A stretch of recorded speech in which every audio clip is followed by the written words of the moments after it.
The Yule Fairies, a Winter Solstice story. A group of little fairies huddled in their home deep under the roots of a giant oak tree. They were safe and snug in their tiny underground cave, lined with dandelion fluff, bird feathers, and dried moss. Outside, the wind blew cold and the snow fell softly down to cover the ground. "I saw the Sun King today," the fairy named Rose said as she pulled her mossy cloak tighter about her. "He looked so old and tired as he walked off through the forest. What's wrong with him?" "The great oak said he's dying," answered Daffodil. "Dying? Oh, what will we do now?" Little Meadowgrass started to cry. "If the Sun King dies, our little plant friends will not grow. The birds will not come and sing again, and everything will be winter forever."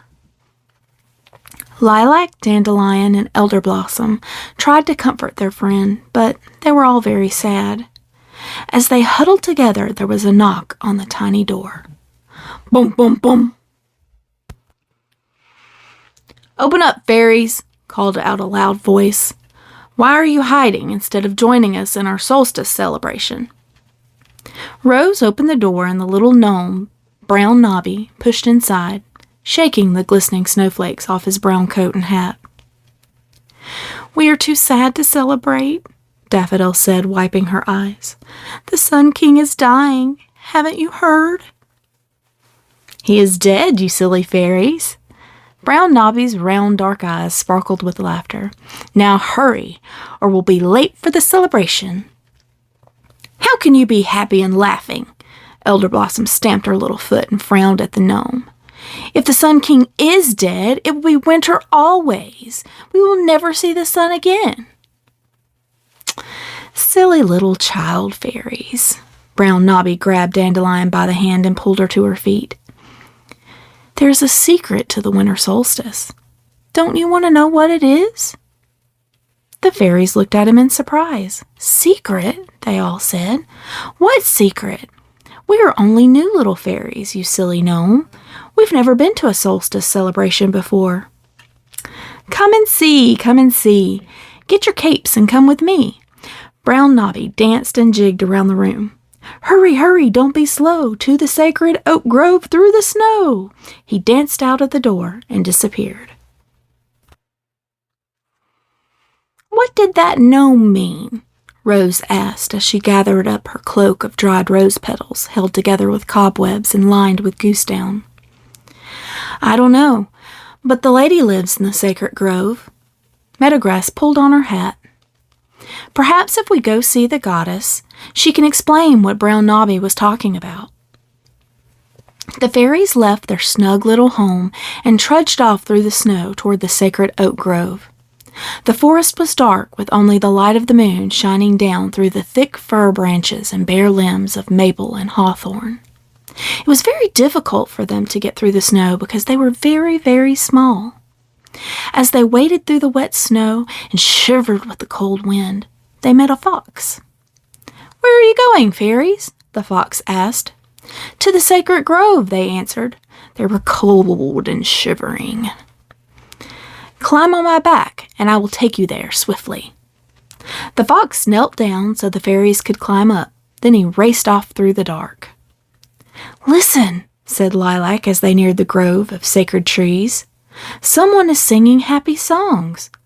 A lot of someones." The beautiful music carried over the cold, still, moonlit air. It was the most beautiful music the fairies had ever heard. The fox carried the fairies right to the edge of the stone altar in the center of the grove, and then knelt down. "Look," said Elder Blossom as they slid to the snow-covered ground. "There's the Maiden, and the mother, and the old wise Crone, and many other little people." "They're all smiling and happy," said Lilac as she looked around at all the creatures. "All the animals are here too," whispered Dandelion. "Why are they all looking at the mother?" The fairies moved closer to the three ladies seated on the altar stone. The mother held a bundle close in her arms, smiling down at it. The maiden reached down and took the fairies gently in her hands. She held them close to the mother so that they could see what she held. "A baby!" the fairies cried. "A new little baby! Look how he glows!" "He is the newborn Sun King," said the maiden, smiling. "But Brown Nobby and the old oak tree said the Sun King was dead," the fairies answered her. "How can this little baby be the Sun King?" That is the great secret of the winter solstice. The old wise one touched the baby's cheek with her wrinkled hand. Every year the Sun King must come to the sacred grove during the darkest days of winter, where he dies. I take his spirit to the mother, who gives him new life again. This is the way for all creatures, not just the Sun King. "You mean everything lives and dies and lives again?" The fairies looked down in wonder at the baby Sun King nestled in the arms of the mother. "Yes, little ones," answered the wise old crone. "There is never an end to life. This is the great mystical secret of the winter solstice." The fairies laughed because they were so happy. "I think the little Sun King should have gifts," said Rose. "I will show him where the wild roses bloom in the early summer." "And I will teach him how to call the birds and listen to the songs of the wind," exclaimed Dandelion. "When he is older and stronger," said the mother, "then the flowers will bloom at his touch, the birds will return to sing their songs, and the air will be warm from his breath, and winter will be gone for a time. Then the Sun King will run and play with you in the forest." The little fairies sang to the baby Sun King, songs of the coming spring, the sweet-smelling flowers, the bumbling bees, and all the secrets of the forest. And all the creatures within the sacred grove sang with them.